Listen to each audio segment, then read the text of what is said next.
What if the reason she does not miss you has nothing to do with how much she likes you and everything to do with how constantly available you have made yourself? A lot of men hear advice about creating attraction and immediately get told the same two extremes. Either chase harder, prove your interest, send more messages, keep the conversation alive, or disappear completely and force her to notice your absence. Both can backfire. One makes your presence feel endless. The other can feel like punishment. The more interesting middle ground is this: you can remain warm, present, and genuinely interested while still giving her enough emotional space to feel your absence naturally, because missing someone is not created by silence alone. It is created by contrast. She experiences something good with you, then returns to normal life and notices that something is missing. That gap is where longing begins. Think about the man who texts from morning until midnight. He is kind. He is attentive. He responds in seconds. He asks what she is doing, how she is feeling, what she ate, where she is going, whether she is tired, whether she got home safely. None of those things are wrong by themselves. But when every moment is filled, there is no room for anticipation, no room for her mind to wander toward him on its own. He has removed the very space in which curiosity could grow. The first principle, then, is simple. Stop trying to occupy every empty space in her day. You do not need to become cold, you need to become less constant. There is a difference. If she messages you, respond like a normal person. If you want to see her, make a plan. If the conversation is enjoyable, enjoy it, but do not stretch every interaction until there is nothing left to want. End some conversations while the energy is still good. Leave a date when you are both still smiling instead of extending it for 3 more hours because you are afraid the feeling will disappear when you leave. Let a good moment have an ending. That ending gives the mind something to revisit. And here is where many men misunderstand the psychology.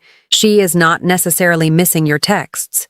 She may be missing the way she felt while talking to you, the ease, the playfulness, the sense of being understood, the little shift in her mood that your presence created.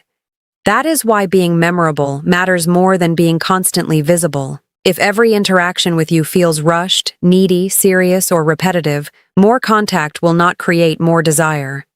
But if your presence has emotional texture, even ordinary moments can stay with her. A joke she remembers later. A phrase you used. The way you noticed something no one else noticed.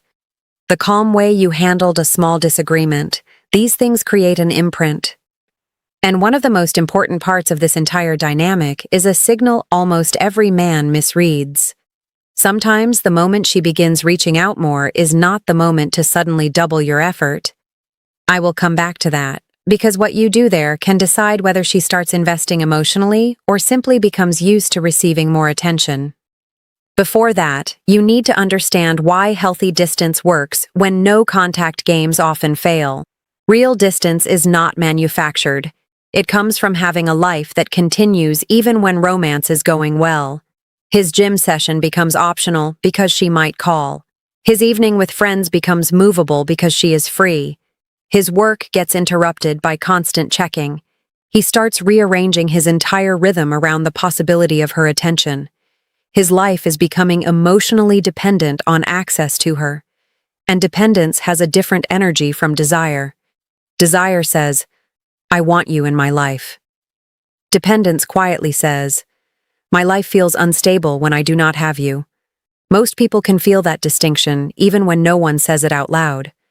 So, if you want her to miss you, your first job is not to withdraw from her. It is to stop withdrawing from yourself. Keep your routines, keep your work, keep your friends, keep the commitments you would have kept before she entered the picture. When you are genuinely occupied, your absence does not feel like a tactic. It feels natural.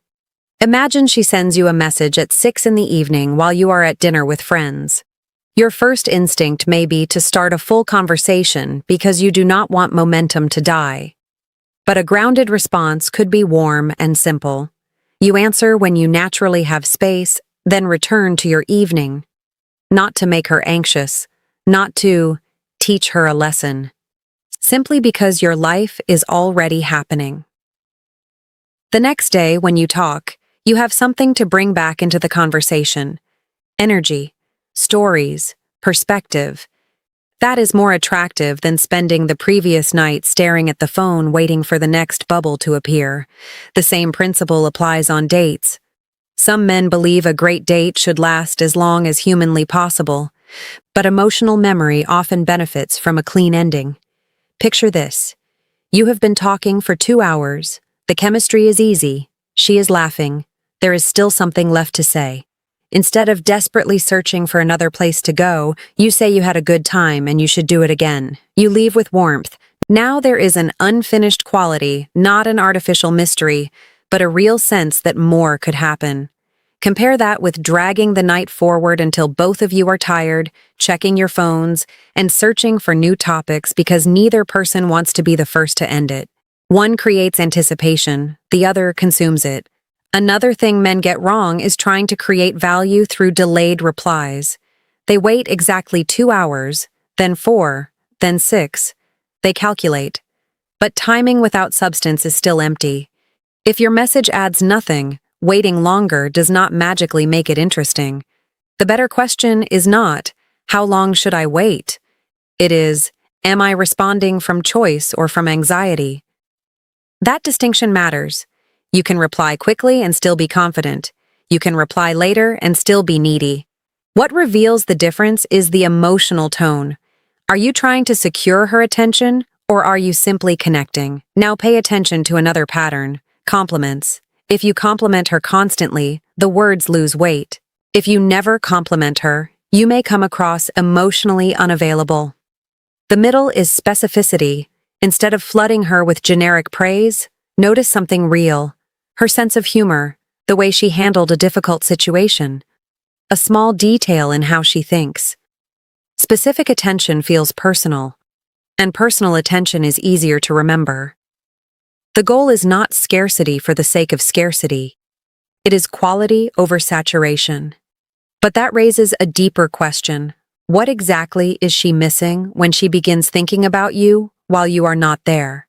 People often miss emotional states more than they miss information. She may not be sitting there thinking, I need another message from him. She may be noticing that the conversation she is having now feels flatter than the one she had with you. She may be walking past a place you visited together and remembering how relaxed she felt. She may hear a joke and instantly imagine what you would say. She may be missing the version of herself that comes alive around you.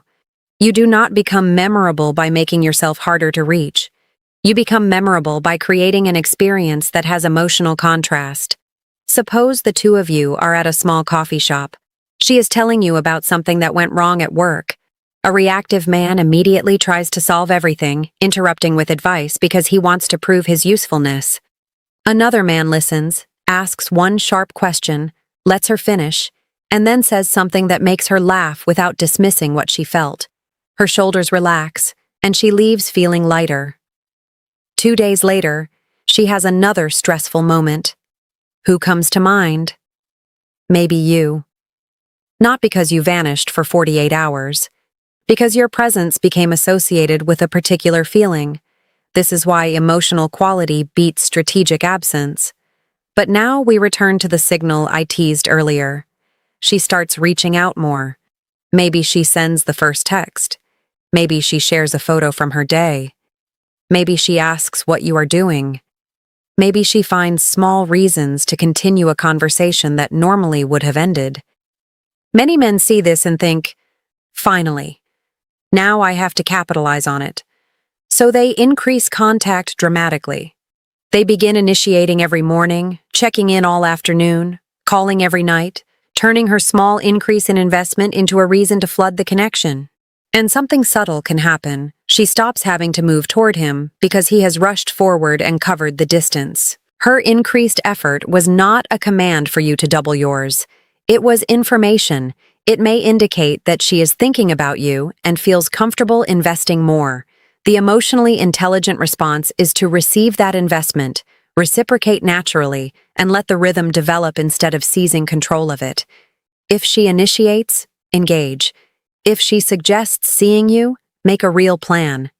If she becomes warmer, you can become warmer too. But do not erase every inch of space the moment she begins crossing it. Let her experience what it feels like to choose you. Desire grows differently when someone participates in creating the connection. Now consider another miniature scenario. You are at a party together. She is talking with friends across the room. You notice her glance toward you twice. The insecure response is to walk over immediately, insert yourself into her conversation, and make sure she knows you are still there. The detached game response is to ignore her for the rest of the night just to prove you can. The grounded response is simpler. You keep enjoying yourself. Later, when you naturally cross paths, you give her your full attention for a few minutes. Warm, present, relaxed. Then you continue your evening. No performance, no punishment. That combination, attention when you are together, independence when you are apart, creates a kind of emotional clarity. She does not have to wonder whether you like her, but she also does not feel that your entire social world collapses around her. And there is another layer. Her missing you does not automatically mean she wants a relationship, is ready for commitment, or feels exactly what you feel. Longing is a signal, not a contract. So the next question is not only, how do I make her miss me? It is, what happens when she does? And can I stay grounded enough not to turn that moment into pressure? This is where self-respect becomes more important than technique. If she begins showing more interest, the healthiest move is not to become distant, so she chases harder. It is to let the connection become more mutual. Does she make time for you? Does she remember what you tell her? Does she follow through on plans? Does she ask questions that go beyond politeness? Does she bring you into parts of her life instead of only responding when she is bored? Attention can be cheap. Investment costs something: time, energy, vulnerability, consistency. If you focus only on whether she misses you, you may accidentally chase the feeling of being wanted instead of evaluating whether the connection is actually good for you. Here is the last reversal. Sometimes the most powerful way to be missed is to stop trying to be unforgettable. When a man is constantly performing, always trying to say the perfect thing, leave the perfect impression, create the perfect amount of mystery, his attention turns inward. He is monitoring himself. Did that line work? Did I text too soon? Should I pull back now? He is not really with her anymore. He is managing an outcome. Presence disappears. But when you are genuinely present, you notice her. You listen instead of rehearsing. You tease when it is natural. You speak honestly. You disagree without trying to dominate. You say no when something does not work for you. You show interest without apologizing for it, and then you return to your own life without making a dramatic exit. Think about how different it feels when someone gives you their full attention for 1 hour compared with someone who gives you half attention all day. The first can feel more intimate, even though it contains less contact. So create moments with edges. When you call, actually talk. When you are on a date, put the phone away. When you compliment her, mean it. When you leave, do not immediately reopen the conversation because the silence makes you nervous. Let the moment settle. Let memory do some of the work. And if a few hours or a day passes without contact, do not panic and invent a strategy. Ask yourself a better question. Do I have something genuine to say? If yes, say it. Confidence is not silence. Confidence is freedom from compulsive reassurance. There is also a warning here. Do not confuse healthy space with inconsistency. If you disappear every time intimacy increases, cancel plans to seem busy, withhold affection after she opens up, or suddenly become colder because you want her to chase, you are not creating desire, you are creating confusion. Some people may respond to confusion with more pursuit, but pursuit is not the same as secure attraction, and anxiety is not proof of love. The goal is not to make her nervous enough to think about you. It is to become the kind of presence she genuinely enjoys, and the kind of man whose life remains whole when she is not in the room. That is the deeper principle behind everything. You want enough closeness for connection, enough space for anticipation, enough self-respect to avoid over-pursuing, and enough emotional awareness to notice whether she is moving toward you too.